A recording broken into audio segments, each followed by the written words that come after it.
विश्व मानचित्रको मध्य अफ्रिकामा अवस्थित सेन्ट्रल अफ्रिकन रिपब्लिक एक भूपरिवेष्टित राष्ट्र हो।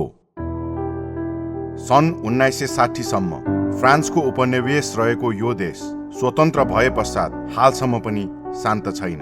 प्राकृतिक खानीले अत्यन्त धनी भए तापनि चरम भोकमरी र गरिबीले यस देशलाई जर्जर बनाएको छ।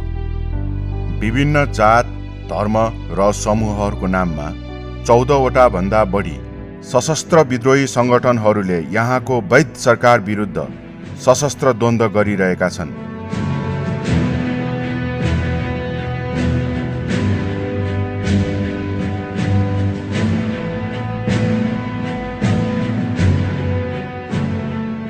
यो देश कहिल्यै शान्त नहुनुको मुख्य कारण पनि आन्तरिक द्वन्द्व तथा विद्रोह नै रहेको छ। सरकार र विद्रोही संगठनहरू बीचको द्वन्द्वले यहाँका जनता नराम्ररी पिल्सिएका छन्। मानव अधिकारको उल्लङ्घनले सीमा नागेको छ भने सर्वसाधारण जनताको जीवधनको समेत सुरक्षा हुन सकिरहेको छैन। यस्तो अवस्थामा यस देशमा शान्ति स्थापना गर्न विभिन्न अन्तर्राष्ट्रिय सङ्घ सङ्गठनहरूले गरेका प्रयासहरू सफल हुन सकेन। अन्त्यमा संयुक्त राष्ट्र सङ्घले आफ्नो झण्डा अन्तर्गत सन् 2014 देखि United Nations Multidimensional Integrated Stabilization Mission in Central African Republic अर्थात् मिनुस्का मिसन स्थापना गरी शान्ति स्थापना कार्यमा सहयोग गर्दै आइरहेको छ, जस अन्तर्गत नेपालको प्रतिनिधित्व गरी नेपाली सेनाको 1 बटालियन फौज र सैनिक प्रहरी युनिट सन् 2018 देखि यस देशमा तैनाथ रहेको छ। हाल बटुकदल गण शान्ति सेना दोस्रो दफा मिनुस्का अन्तर्गत तैनाथ रही मिसन म्यान्डेटलाई आत्मसात गरी विशेषतः बमबारी र अलिन्दाओ सहरमा तैनाथ भएको छ।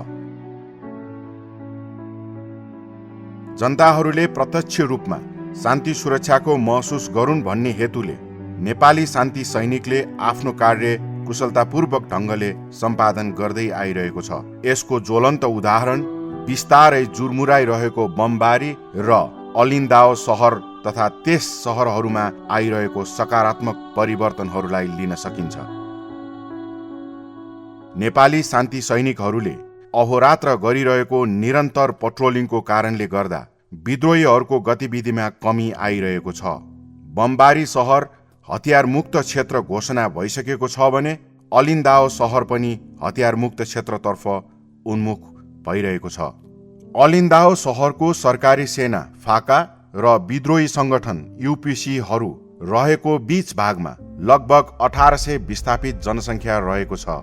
विक्रम सम्वत 2076 पौष 24 गते उक्त इलाकामा सरकारी सेना फाका र विद्रोही संगठन यूपीसी बीच भएको दोहोरो गोली हानाहानको अवस्थामा नेपाली बटालियनले दुवै पक्षलाई संयमित हुन समन्वयकारी भूमिका निर्वाह गरी सर्वसाधारण जनताको जीवधनको रक्षा गर्न सफल भएको थियो।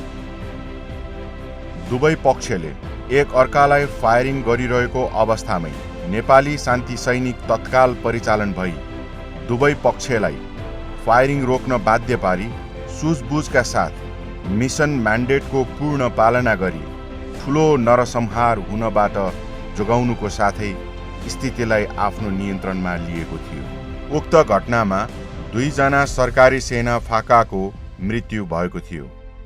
विद्रोही संगठन यूपीसीले अलिन्दाओ सहरमा आफ्नो उपस्थिति बढाई हतियार समेत प्रदर्शन गरी सहरलाई अघोषित रूपमा कब्जा गरी सरकारी सेनालाई चुनौती दिएको थियो। यसै गरी अलिन्दाओ सहरको सुरक्षाको जिम्मा विद्रोही संगठन यूपीसीले आफ्नो ठान्ने, सरकारी सेना फाकाको उपस्थिति र उसको एकल गतिविधिलाई स्वीकार नगर्ने र समानान्तर सरकार समेत सञ्चालन गरेको कारणले स्थानीय जनतामा त्रास पैदा हुनुको साथै शान्ति सुरक्षामा समेत खलल पुगिरहेको थियो। फोर्स हेडक्वार्टरबाट अपरेसन मोकिरी सञ्चालन गरी बटुकदल गणका फौजलाई अलिन्दाओ सहरमा परिचालन गरिएको थियो।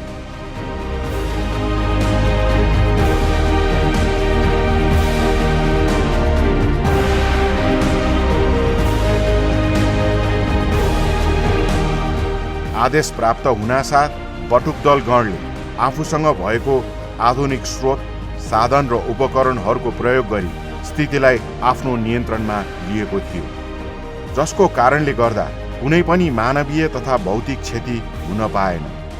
उसका मिसन अन्तर्गत रही नेप एचआरबिबी सन् 2018बाट यस अलिन्दाउ स्थानमा चाहिँ तैनात रहेको छ।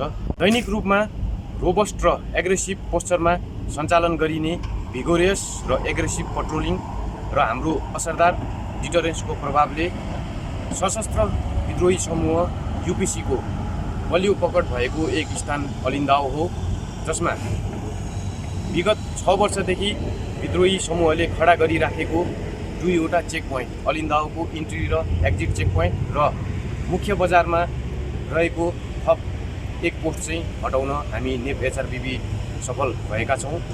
नेपाली शान्ति सैनिकको बलियो उपस्थिति र विद्रोहीलाई दिएको निरन्तर दबावका कारण अलिन्दाओ सहरको मुख्य सडकमा विद्रोहीहरूले गैर कानुनी तवरले चन्दा सङ्कलन गर्ने मनसायले थापेका चेकपोस्टहरू हटाउन सफल भएको थियो।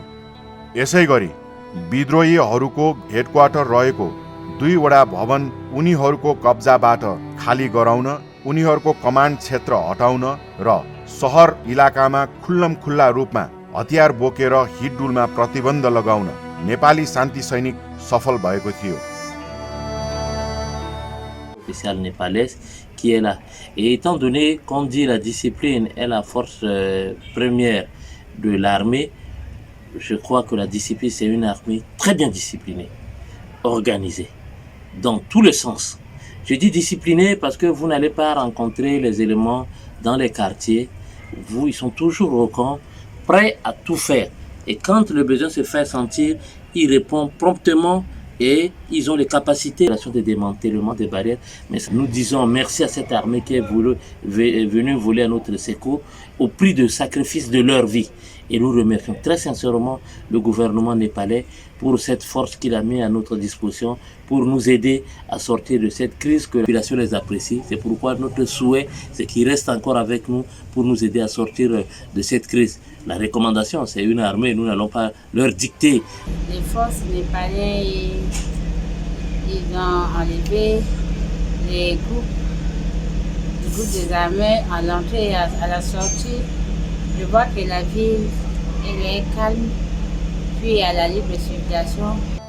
हालसम्म आइपुग्दा अलिन्दाओ सहर पूर्ण रूपमा विद्रोहीहरूको कब्जाबाट मुक्त भई शान्ति सुरक्षाको स्थितिमा उल्लेख्य सुधार आई पुनः सरकारी संयन्त्रलाई हस्तान्तरण गर्न सक्ने अवस्थामा पुगेको छ। I've done 3 tours of duty to Lebanon, and right here I'm working as a civilian, known as chef de convoy. Before I arrived, the situation was such that the rebels would stop us and demand what they want. They would take our money, watches, radios, even official Motorola radios that we use for communication, laptops. They would take anything they want, plus the food. But the situation changed when the Nepalese battalion arrived. They had made it much safer for us to travel on these roads. Even if we break down, we know there's a Nepalese part of the escort is at the front of the convoy, part is at the rear. So if the convoy stretches out, we still know that we have protection from them. So they're doing a good job.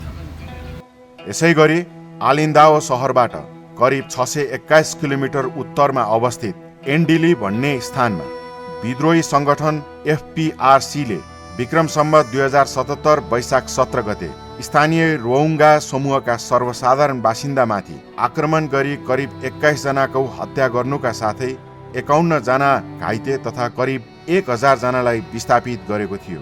उक्त घटना पश्चात मिनुस्का mission हेडक्वार्टरले स्थानीय जनधनको सुरक्षाको लागि उक्त इलाकामा operation इगाना सिरिरी सञ्चालन गरेको थियो। उक्त अपरेसन अन्तर्गत नेपाली शान्ति सैनिकले विक्रम सम्वत 2077 ज्येष्ठ 6 गते विद्रोही विरुद्ध कारबाही सञ्चालन गरी जातीय हिंसा गर्ने उक्त समूहका विद्रोही नेता सहित 9 जनालाई आत्मसमर्पण गर्न बाध्य तुल्याउनुको साथै निजहरूबाट 7 नाल, विभिन्न हात हतियार तथा गोलीकट्टाहरू बरामद गरिएको थियो।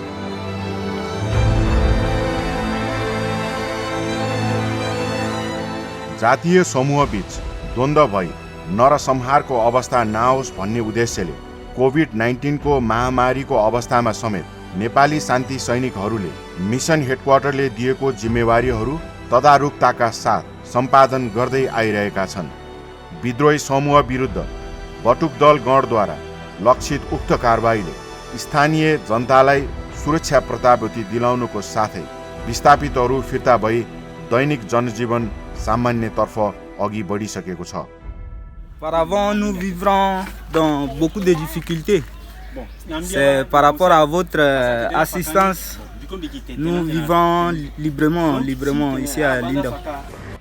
यसै गरी उक्त गणले शान्ति सुरक्षाको साथसाथै विभिन्न जनहितका कार्यहरू समेत सञ्चालन गर्दै आइरहेको छ। विभिन्न समयमा सञ्चालन गरिएका स्वास्थ्य शिविर, शैक्षिक सामग्री, खेलकुदका सामग्री तथा औषधिहरू निशुल्क वितरण, गो ग्रिन क्याम्पेन अन्तर्गत वृक्षारोपण र बाटो निर्माण तथा मर्मत जस्ता कार्यहरूले यहाँका जनतासँगको सम्बन्ध अझ प्रगाढ बनाउनुका साथै शान्ति स्थापना कार्यमा थप टेवा पुर्याउने कार्य गरिरहेको छ। साथै नेपाली शान्ति सैनिकहरूले बमबारीका स्थानीय बासिन्दाहरूलाई आत्मनिर्भर बनाउने अभिप्रायले त्यस क्षेत्रमा कृषियोग्य जमिनको विस्तार र त्यसमा विभिन्न किसिमका बालीहरू लगाउने तरिका समेत सिकाउँदै आइरहेका छन्।